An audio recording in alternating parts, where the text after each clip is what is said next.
I can't do this awesome thing over here that I really like to do because I've got all this responsibility. And I say, cool, keep it.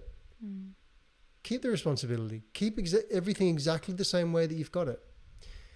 Once you understand what your purpose is, maybe dedicate an hour to it a day, maybe an hour a week, whatever you can afford, right? But something reasonable where you go, I can make some sort of progress with that.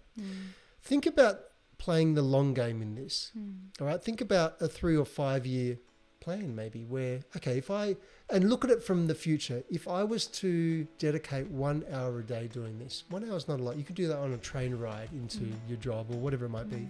At the end of the day after dinner when the kids are asleep, you dedicate 1 hour a day to it. Where would you be in 5 years? Yeah. After doing that, you know, or you could do nothing, get down the end of that 5 years, look back and go, if only I'd started that 5 years ago. Hello and welcome to another episode of the Mind to Lead podcast. And today I'm honored, I'm excited because I'm sat down with an incredible human being, a good friend of mine, Bernard Schokman. Bernard, amazing to have you here today. It's good to be back. It's been 12 months, Georgie. It has. And your podcast was one of the most highly rated. People absolutely loved it and got so much value out of it. And I think it was because you were so authentic and so honest and you shared such a beautiful journey. So it's been 12 months. So if anyone wants to go back and listen to that podcast, I highly recommend that you do. Bernard went into so much detail around how you design your life, how you find your purpose, but we're going to go deeper into that today. So what's been happening, my friend, in the last 12 months? Well, lots been happening, lots been not been happening, right? Yeah. It's such a weird year this year. It has. Well, I don't know. A lot of people have been doing it hard. A lot of people have been doing it hard. I think we've got, people ranging from, people ranging from being in lockdown with family to people being in lockdown by themselves. I hear a lot of people now, I'm getting into a lot of conversations with people that they're not sure where they are and they're not sure where they want to go. And that's a good thing in a way. I think that's what I'll call the middle stage between the caterpillar to the butterfly, the chrysalis stage, where you have no reference points. You want to go forward, but you're scared to go forward, and you're in a bit of a mess. You sort of really don't know which way's up. You sort of know you don't want to go back. You're scared to go forward, but you don't know how to move. Yeah. And I think that was that's a place that I found myself in a lot, actually. Periodically through life, I think you do these transformations. You level up. And in that moment, and I was on the phone to someone last night who was going through exactly the same thing. And in that moment, you've sort of got to remind yourself that, you know, the way this all works is something extends an olive branch to you, or the universe meets you halfway. Whatever language you want to use around this, there's a new opportunity in front of you, something that's unknown, and anything that is ever unknown to us is always scary, right? Because we don't know what it looks like. Yeah. We don't know what that experience is going to be like. There's a lot of risk there. There's a lot of fear, but that usually shows up because you're thinking way too far ahead. And we should just really focus on what's going on in this 24 hours. Yeah, absolutely. You just touched on something really important there as well. And I think that what you've been through this year in your life, I think a lot of people have already experienced this year, because one thing that COVID's done is it's forced us all to slow down, audit, and take a giant pause. And I think that a lot of people have really looking at their lives a lot differently and going, you know, am I happy right now? Is this job still fulfilling me? Do I need this big house? Do I need these 2 cars on my drive? And I think people are really starting to just kind of look inwards and go, am I happy? Am I where I want to be? And then, like you said, but then how do I get to the next level? So I'd love to go into that now, because you've been running these incredible workshops and seminars all around helping people find their purpose. So, you know, I think purpose kind of gets thrown around a little bit, but I'd love to know, how would you define someone's purpose? What does purpose mean to you? I think purpose is, we have different seasons in our life, right? So I used to always think there is just one purpose, what is my purpose? But actually the way I think of purpose now is you have a different purpose for a different season in your life. And when I say seasons, maybe your 20s is a season, maybe your 30s is another season. And for me, I've noticed that on the decade, there's been these defining moments every single time. Like 30 was a defining moment. You know, I reflected on my life and I went, wow, you know, I don't have a partner. I don't have a lot of assets that I thought I would have had at 30, you know, and you go through these assessments or reflections. 40, it was something different. It was, I don't want to lead my life like this anymore, but I don't know how to move it into another place. And I remember I was about to go to a Muay Thai kickboxing camp in Thailand for some training. And my wish at that point at 40 was to meet somebody that could help me change the trajectory of my life. And then again at 50, it was, wow, okay, I've done this before. I know what this looks like. I know the routine. And I think like many, when COVID hit, it was like, what now? Because I know a lot of people that were in my sort of consultancy role where work just went, gone. Yeah. Like overnight. And what do you do then? Like, you can't just go and find work that's not there. You know, it takes time to do business development. So at 50, it was like 50 in COVID, it was, where do you want to go next? And 40 was around, what sort of better work do you want to do? What's more fulfilling in terms of work? Where now in just clicking onto the 50 mark, I'm thinking, what do I want to do that's impactful? That's, you know, we lead a life, we have experiences through life. Because of those experiences, we see injustices in the world, or we see imbalances in the world, or we just see things that we would like to see fixed in our lifetime. And we have a choice. Like, we can go down that road and see if we can fix it, or we can just go, no, I'm not going to do it. And I think these are the different purposes that we have. You know, there's different purposes in different seasons. So to get back to when COVID hit for me, like, work just disappeared, vanished, gone, nothing. And all my work was face-to-face. So I had to work out, how do I actually do this online now? So a lot of that adjustment was learning new tools, understanding how I was going to do the same thing online that I did face-to-face. And I just started doing it, actually. I started volunteering my services to different places to get runs on the board in how do I do this. And now I'm quite proficient at it. I'm very good at it, as good as I was doing it face-to-face, now in a different skill set, which is actually a lot easier to manage and facilitate. But what I did in that time, because I'm a workshop mechanic, is I designed a workshop around finding what my next purpose was going to be. And that's where it all started for me. That's where this next life, the next life pivot happened for me. And that was the Purpose Workshop. Yeah, amazing. I love what you just said then as well, because I think that's what scares people about when they say, oh, I've got to find my purpose. It's like, what does that mean? And what you just said there about you'll have different purposes throughout your life. Like, you don't just have one purpose. And I think that's really, really empowering, because, you know, when you're 20, your values are going to be quite different to when you're in your 50s and 60s. Like, when you're 20, you want to travel, you know, your purpose is just to have fun and to go and see the world, or, you know, just get a job, or just start the career, your career, whatever it is. But you're so right. And I think this is probably where people, they get afraid of the word, what's my purpose? Because they're thinking, well, this is going to be this big thing that I've got to find in my lifetime. And actually, you know, your purpose could be, you know, when you're a parent, just be a really good parent, you know, or it could be, you know, to start a business or whatever it is. But I think that's really, really, that kind of makes people go and breathe, you know, like, I mean, my purpose will change, which is really good. So let's talk about now the Purpose Workshop, because you've been coaching lots of people have been coming to you a little bit lost and, you know, perhaps not sure what to do and where to turn. So what are the sort of the first steps that you take? So someone comes to you and they say, Bernard, I've got no idea what I want to do with my life. I feel a bit lost right now. What's the first thing that somebody should do if they find themselves in that situation? Yeah, cool. The first thing, there's a link on my LinkedIn profile down the bottom of the description where you can book a Zoom session, a free 30-minute Zoom session, or we can just chat.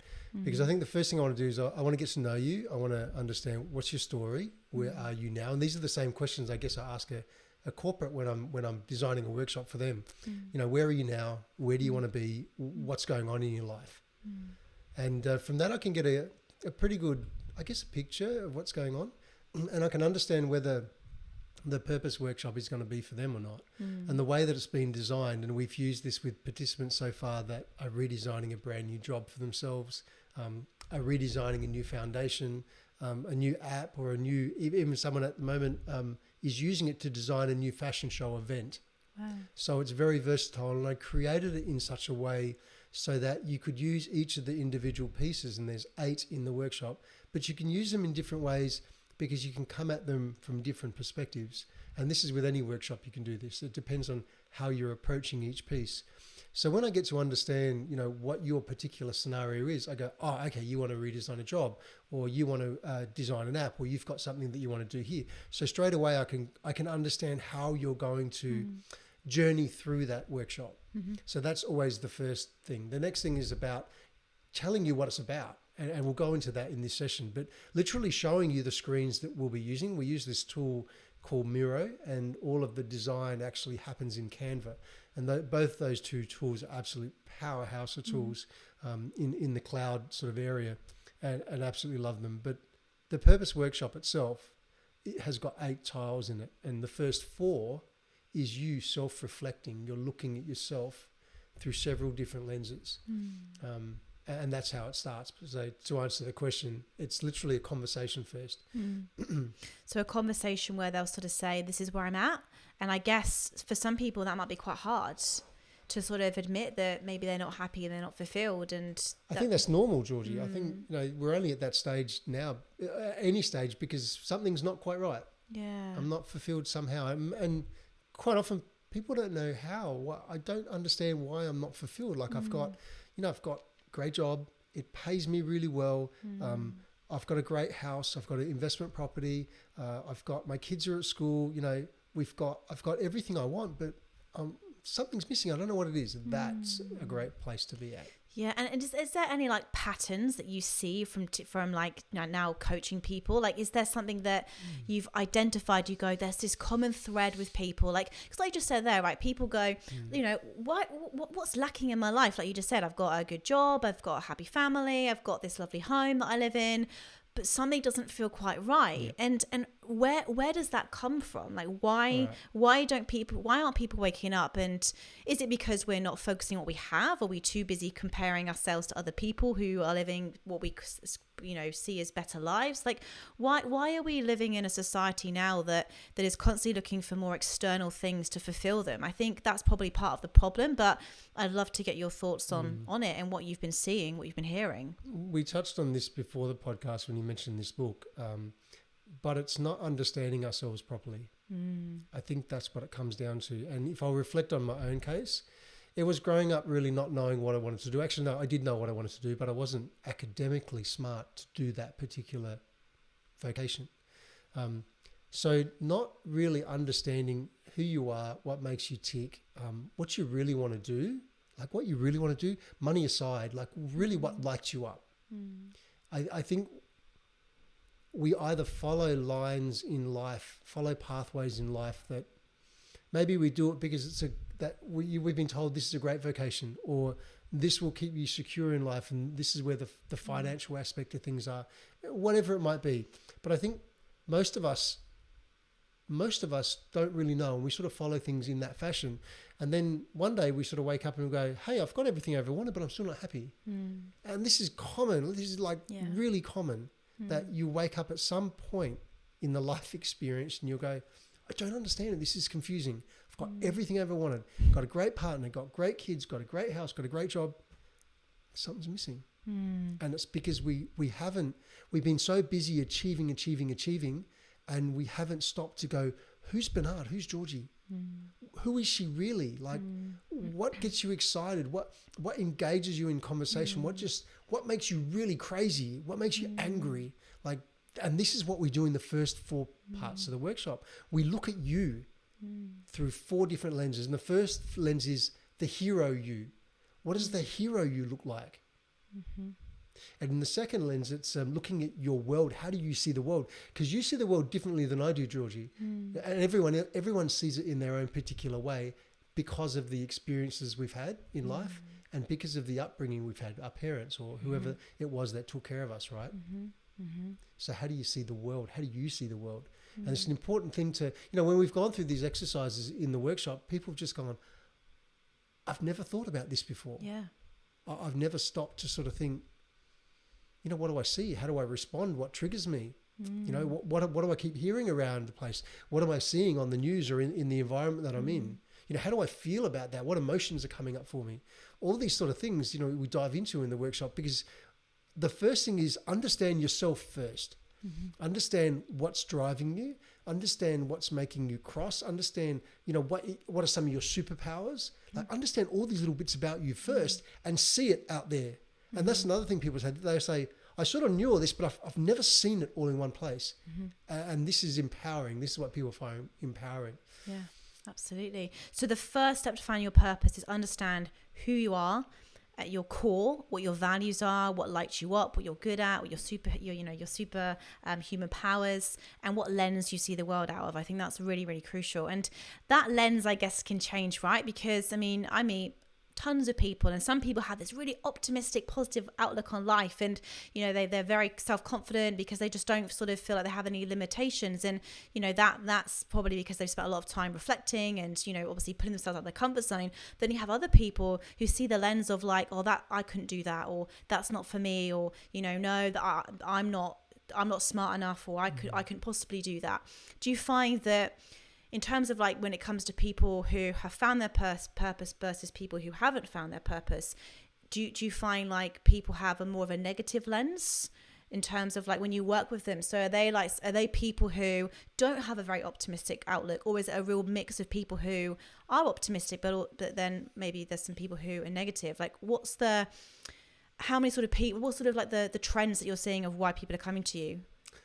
I think that when you're living your purpose, and remember there's seasons of purpose, right? I think when you're living it, you're definitely more relaxed. You sort of know yourself, you know what turns you on, you know what you're good at, and you go after it, right? And then at some point it ends or it fizzles out and you go, what's next?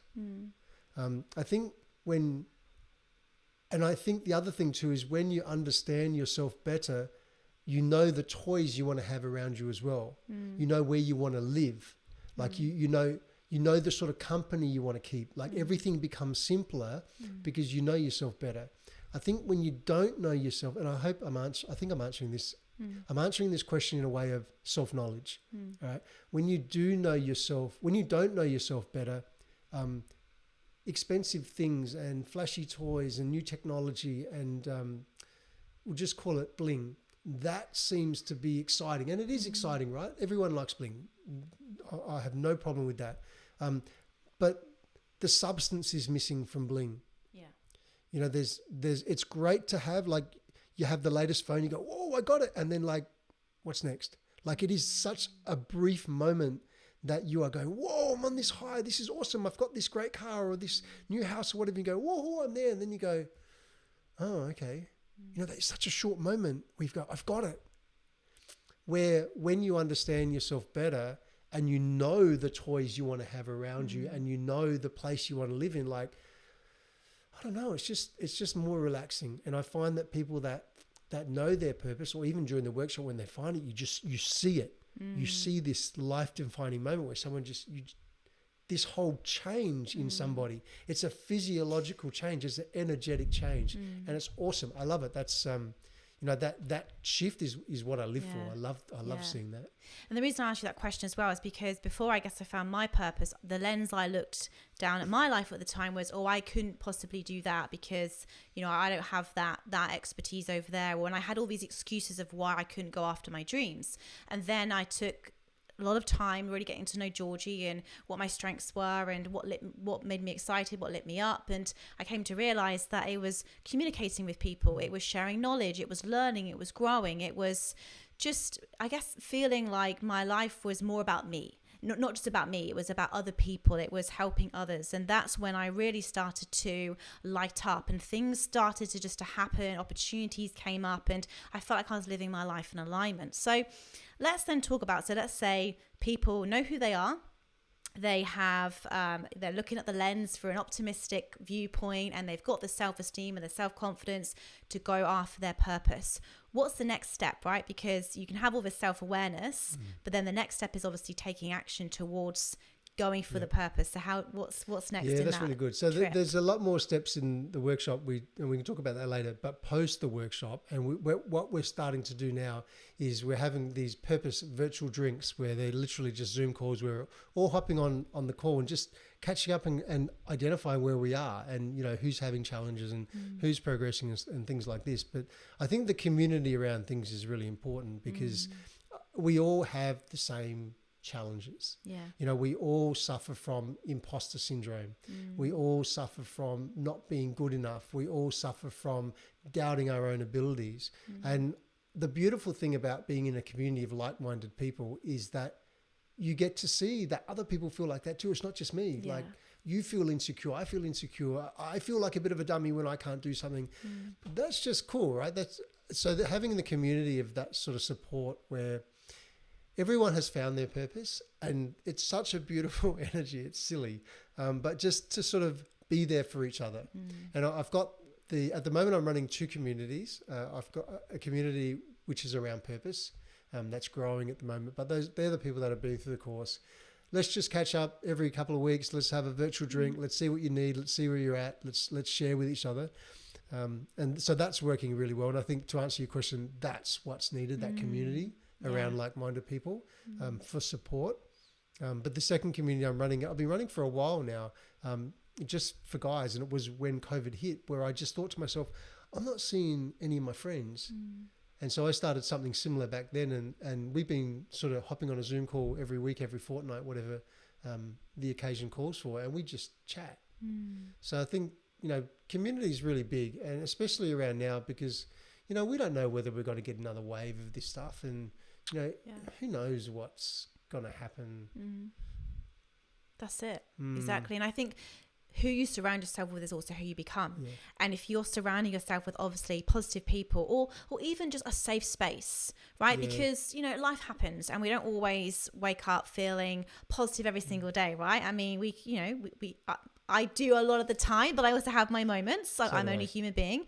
So I think it is having a safe space to share, I'm having a really tough time right now. And then you being vulnerable opens up to someone else saying, oh, I'm feeling this way as well. And it doesn't become like this whole, let's all moan together. It becomes a support and go, I've been through this and this is what helped me. And I think as long as you're around people like that, because this is the thing, if you're around people who are all moaning, then that kind of rubs off on you, right? So you've got to be very careful, right? And I can't as well. I'm very like big with energy. So if someone comes to me and is constantly moaning, I have to have quite big boundaries there. But if someone comes to me with a genuine, like, I'm just feeling off my game right now, and they're normally like, optimistic, positive outlook, that's the type of conversation that I love having, because you can quickly get to the root of the problem. And like you say, it might just be because they're feeling a bit lonely, or it might just because, like, we're in a global pandemic and we don't know when we'll see our family again. So, and don't you find as well, when you speak to people, we have these surface level problems, right? But actually, when you go deeper, it's something that's far, far more in you than you even realize. Like, we have these issues that we put on the surface to cover things over, right? So it's been a really, really interesting time, and I think that you've done such an incredible job about building that community where people do feel safe to share their experiences and support one another, because you want to find that balance between lifting people up but also making sure that you don't get pulled down as well, right? Very important. Even what you just said just now around surrounding yourself with positive, like-minded people. You definitely don't want to surround yourself with anything else, because it's very difficult if you're trying to achieve something and it's a stretch for you, it's a reach for you. You want to surround yourself with people that are trying the same sort of thing and having the same problems, and not people that are going to go, George, you don't need to do that. It's a silly idea. Don't do that podcast. Don't do that thing. Go. Let's go out instead. Like you really got to surround yourself with people. And I personally I live to hear people's stories of struggle where, I really want to achieve this, but I just can't get there. I'm struggling with this. And I just love it. I just go, wow, I've got all the time in the world for you. But if you're going to moan and groan about something, and then I'm going to see you 2 weeks later, you're moaning and groaning about the same thing, I'm probably not going to want to see you the third time.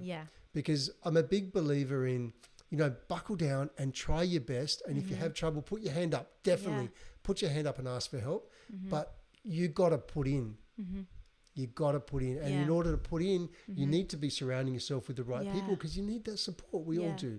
And ideas flourish as well when you're in that positive environment, when you're in the community where everyone's working together towards their purpose. You might be having a problem over here that someone over here has solved, right? So you just constantly just share ideas. So in terms of find your purpose then, so know who you are, what you want, and get super clear on that. Find your superhero powers, and then surround yourself with other positive people who are also working through their purpose. And then obviously it's all about taking action, right? Yes. So I have a way of doing this where I set a vision for 3 years time. I think 3 years is good. I find 10 years is just too much because things change. But I have always have like a rough 3-year vision. What's my next 5 steps, right? And I work backwards.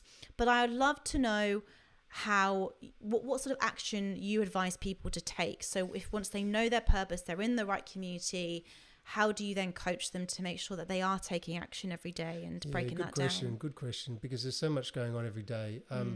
Okay, so as I mentioned before, there's 2 tools that have been used to design this workshop. One of them is called Miro, and Miro is used to facilitate the actual workshop. And actually post the workshop, you get to keep that entire thing you created online for yourself to continue on with. And the other tool is Canva. Now, in order for you to progress, obviously the community, the meetings, those Zoom meetings post are there, but there's also a little piece in there called the task manager. So what we encourage people to do in that session is to throw down everything they think they need to do. And the task manager is split into 3 areas. It's split into an area that just goes, put everything you need to do here so that you don't lose it. It's like a notepad. Every single day, take the top 3 to 5 things you think you need to do and drag them up to the top. And as you're doing them, move them over into the done area. So in Miro, in this actual program that you've got your purpose boards in, you've actually got a task manager as well. So there's a way for you to constantly be looking at, that's the purpose I've created for myself. That's the impact I want to create. This is my happiness scale. So you've got all of that there. Plus you've got your task manager, which just allows you to keep throwing things in the to-do area. And every day keep dragging 5 things up, 3 to 5 things up into the I'm going to do this today, and then moving that across to the done. So you only ever have to come back to one place, because you do it during the day. You go, what was I doing? Yeah, go back to the Miro board, go back to your task manager. That's what you were doing. Yeah, so it's just a way to manage those tasks. And I think task management is just critical. Correct. To making progress. So once you've got your purpose, which whatever it is, so it's, let's say I want to build a business, right? And then you surround yourself with a good support network, and then you go, right, these are all the things I need to do. Build a website, set up, learn how to Facebook mark, all these things, right? And you just dump them into a bucket of all these tasks, and then you start prioritizing, right? Okay, so I've got to do that, then I've got to do that, got to do that. And that's where I think a lot of people go wrong, because I think there's a lot of people who start things and are busy for busy's sake. And I'll put my hands up and say, I've done this before, and I've ended up getting to the end of the day and I think, what have I actually done today? What have I actually achieved? And it wasn't until I started planning my day the night before and getting really clear, and that I read a really good book called The One Thing, right? And it's basically, what is the one thing that's going to have the biggest impact in your life? And that's all I ask myself every day. What's my number one priority that if I get that done, I know I'm moving forward? Because I think I said to you before, and people who know me know this, I am a bit of a overachiever, and I like to feel like I've had a really good day, and sometimes I can end up just being busy for the sake of being busy. And actually I'm then less productive, because the next day I feel a bit more tired. So every single day I just go, what's the one thing that I need to get done today? And I know as long as that task gets done, I'm moving in the right direction, right? And that's really powerful. But I think that getting clear on your goals, on your vision, and then breaking them down into daily tasks is really super powerful. And if you continue to do that, compound effect over time, you will get there. But I love to go in now. So say somebody has identified that they're not happy in their career, and they want to transition careers, or they want to start a business or whatever. And they've got a mortgage, they've got a family, they've got all these things, right? So what advice do you give to people who feel a little bit stuck in terms of like, all right, Bernard, I want to do this thing, but they've got all these excuses why not to do. Where should they begin? I think the biggest thing for most people is, I don't know how I can do this purpose thing or this other thing that really lights me up and fuels my passion, because, hey man, I've got a mortgage over here and I've got kids at school and I've got this and that. And so there's constantly this, I can't do this awesome thing over here that I really like to do because I've got all this responsibility. And I say, cool, keep it. Keep the responsibility. Keep everything exactly the same way that you've got it. Once you understand what your purpose is, maybe dedicate an hour to it a day, maybe an hour a week, whatever you can afford, right? But something reasonable where you go, I can make some sort of progress with that. Think about playing the long game in this. All right. Think about a 3 or 5 year plan, maybe, where, okay, and look at it from the future. If I was to dedicate 1 hour a day doing this, 1 hour is not a lot. You could do that on a train ride into your job or whatever it might be. At the end of the day, after dinner, when the kids are asleep, you dedicate 1 hour a day to it. Where would you be in 5 years? Yeah. After doing that, or you could do nothing, get down the end of that 5 years, look back and go, if only I'd started that 5 years ago. So I think you got to sort of be a little bit, you got to be honest with yourself. You got to, and the big thing, we talked about this before the podcast as well. The big thing was for me that the life defining moment was when I looked into my future. I had everything I wanted. Like, I wasn't mega rich by any stretch of the imagination, but I had everything I wanted. Like, I was going, got everything. I looked 20 years down the track and I saw myself doing nothing more than exactly what I was doing now. So the next 20 years was going to be a rerun. It's going to be Groundhog Day of this current year. And I went, screw that, man. That just seems boring. I can see 20 years ahead, I'll be this is how old I'll be. Life will be the same. And I went, that just is uninteresting, uninspiring. That just sounds like a boring life. And you know what? And if that's your life and you love it, I think great. Because some of us do. Like, we look at it, I just love it. And go, good. That's a really important thing. Know yourself. Correct. Know what you want. Yeah. Because I was about just to jump in there, because a lot of people love security. Yep. And if that's one of their number one values, then that job, that 5-day-a-week job, that's perfect for you, that's right? Cool. Again, goes back to know what you want. Anyway, continue. Yeah, absolutely. Yeah. So I looked at my life 20 years and went, nah, that was the defining moment where I said, right now, and this I think it was when I was 40, I go, Bernard, you have to do something now. And I was in that situation where I go, I don't even know where to step to. I don't even know myself enough to know what I'm supposed to do. I was hoping that some sort of outside influence would sort of just throw me into something. I was going, I'll try it out. Like, I got to that point because my upbringing was around, don't invest in those things because they just want to take your money and take you for a ride. So I had years of that. And the first thing I started to do to stretch myself was I went, I'm just going to invest in stuff. And I'm going to try things out. And you know what? If it's not for me or it turns out to be a sham, I know. And I know I have to put another $1 there. I can turn around and look at something else. And that's sort of where I started. I just started looking at what I wanted to do, investing in those things, and started to broaden my mind and experiment and be vulnerable, put myself out to being hurt, to being taken, for a ride. I went, too bad. This is the journey I'm on. I need to discover stuff. Yeah. And that's so powerful as well, like just being able to do that. Because I think I did something similar. So I was really afraid of like public speaking for a while, and people might listen to this now and go, really?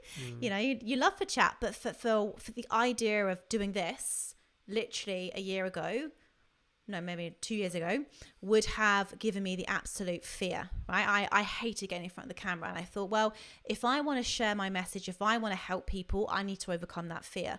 And I started doing Toastmasters once a week for a whole year, and just getting up and writing out speeches and getting up and just speaking in front of people. And then I scheduled in time each week to get in front of the camera. I wasn't talking to anyone. I was literally just putting the camera and just chatting away.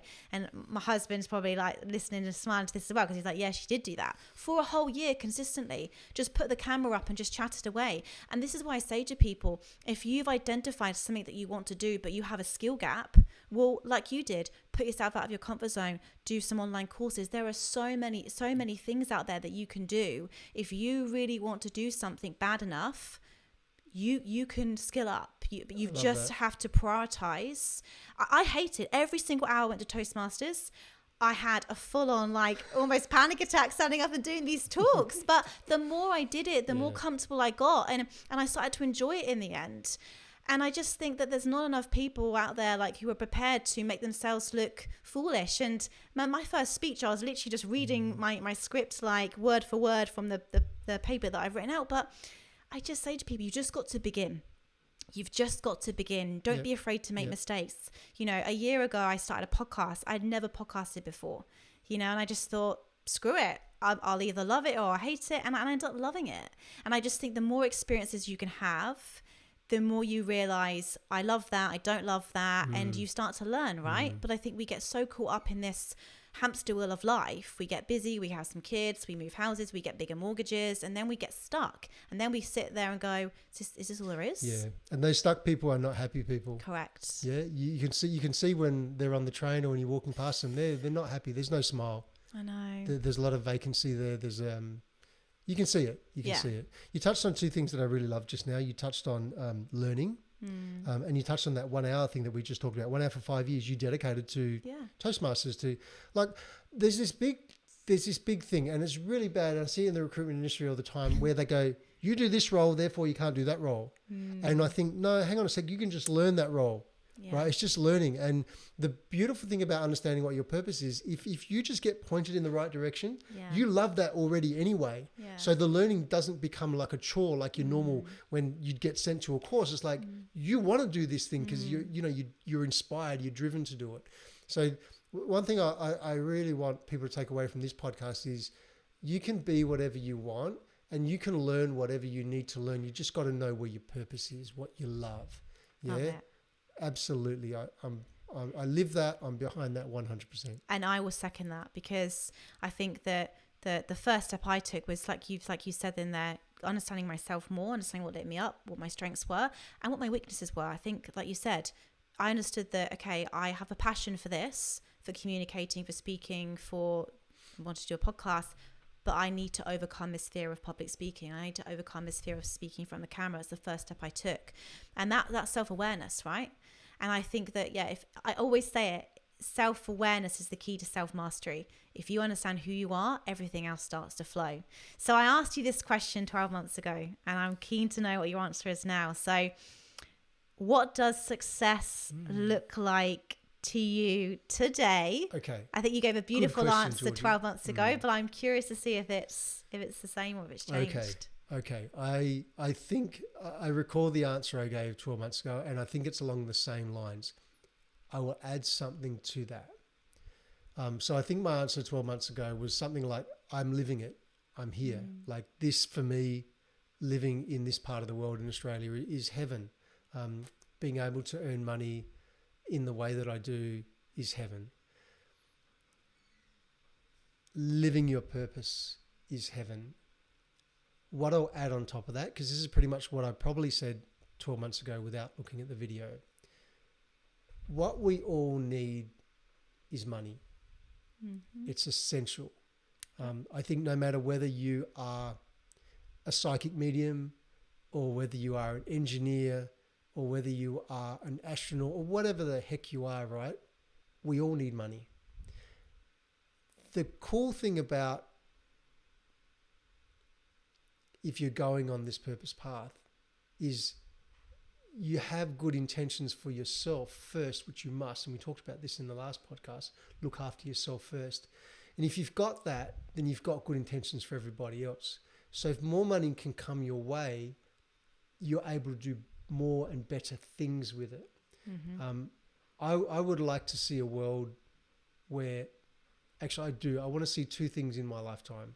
I want to see a better world where more and more people every single day are aligned and living their purpose, because I think, wow, what a world that would be. And then there's another thing I would like to see, but that's a totally different topic, and that's around where my foundation will lie in the future around helping men through certain things. So that's my answer to happiness. Living your purpose, living where you want to live on the planet that inspires you, having a great partner to share things with, because I think that life is emptier without somebody there to share the moments with. But definitely you must include money into that, because we live in a world where we need to buy things, and yeah, for sure. So yeah. And I think when it comes to money as well, because people do have, people I think I've got a lot of money blockers, and the way I see money is it's just another form of energy, right? It is abundant.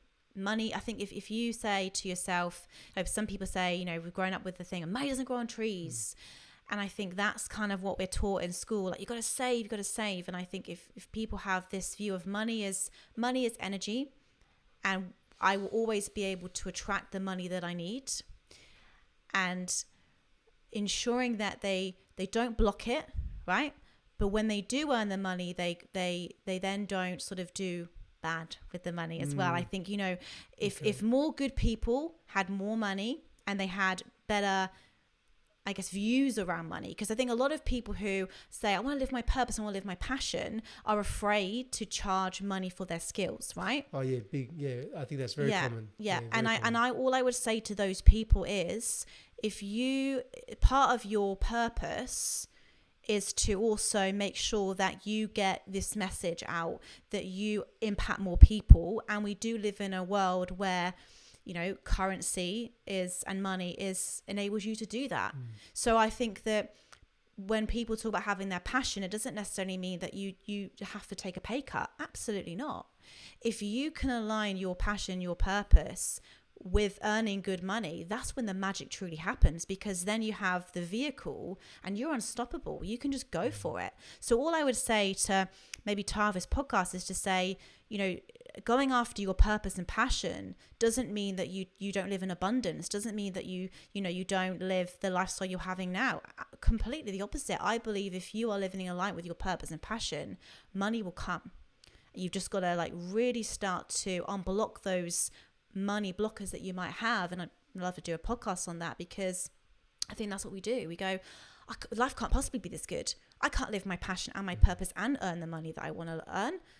And you can. You're just limiting yourself. You've hit a glass ceiling. You just need to learn to smash through. Yeah, and everyone hits glass ceilings, right? Even millionaires and billionaires hit glass ceilings. 100%. But one other thing on that as well is that, learn what your number is as well, because I think this is the other thing that people do is they go, I want to earn all this money, and then they get that money and it's always want more money. And I read a beautiful piece the other day about what's his name? I'll have to discover his name, but he's a Japanese guy, and he talks all about wealth. And he basically says that he spoke to a millionaire and they said, why aren't you happy? Oh, because I want 10 million. He spoke to a person with 10 million. He said, why aren't you happy? So I don't have a private jet. Then he spoke to the person with a private jet. Why aren't you happy? Because my jet only has 6 seats and that person has 20 seats. So I think when it comes to money and your purpose as well, understand that you don't necessarily need to, when people say, when I say to people, well, how much money do you want to earn? They go, $1 million. I'm like, well, why do you want to earn $1 million? Is that why? And they go, because I want to do this and I want to do that. And actually you break it down, it's like 300,000 and they've got the lifestyle that they want.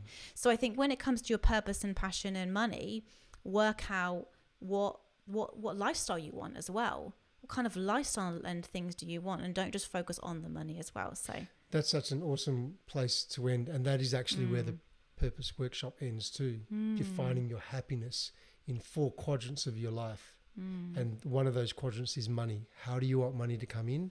How much is coming in on a monthly basis? And where's that number for you? Yeah. I think that's really important, because otherwise you just keep leveling up and there's no end to leveling up, right? Correct. You can never get satisfied with that. Yeah. You need to know where your happiness lies. Yeah, correct. What's your number? Because this is what people aren't speaking about. They're saying, go for your passion, go for your purpose. And then people go, I can't earn money doing that. Yeah. You absolutely can. Learn what is that figure for you and know what that is and go for it. Yeah, good one. And that's why I added money to happiness to that. What is your measure of happiness? We got to have the money as well. Correct. And so we can get past it and just enjoy living. Yeah, absolutely. My friend, it's been an absolute pleasure. I could sit here and talk to you all day, and I hope everyone listening is ready to find their purpose in 2021. So where can they go if they want to book that call with you? Cool. Where should they find you? Well, the website's very messy, so don't go there just yet. Perfectionist. I'm sure it's amazing. No. Well, we're doing a big rebranding, so it's just a total mess. But go to my LinkedIn. Down the very bottom of the description of who I am, we'll have a link, a Calendarly link, where you can book a 30-minute Zoom, and just, you don't even need to get in touch with me. Just go to the link, book a Zoom, and we'll discover each other on the call. It'll be awesome. We'll chat away. Amazing. Thank you so much for today, Bernard, and probably have you on another year's time. See where you are then. That'll be interesting. Have a good day. Good to be here. Thanks, Georgie. Thanks, Carl. Thank you so much for listening to the Mind to Lead podcast. I really hope you got some great takeaways and key learnings from this episode. To help us spread the message, please give us a rating and leave us a review. We love reading your thoughts and your insights and your learnings. And look, reach out to me. Reach out to me on LinkedIn. I'm Georgie Hubbard. Reach out to me on Instagram. I'm Georgie L. Hubbard. Let's connect. I hope you have an incredible day, and I look forward to speaking to you all again soon.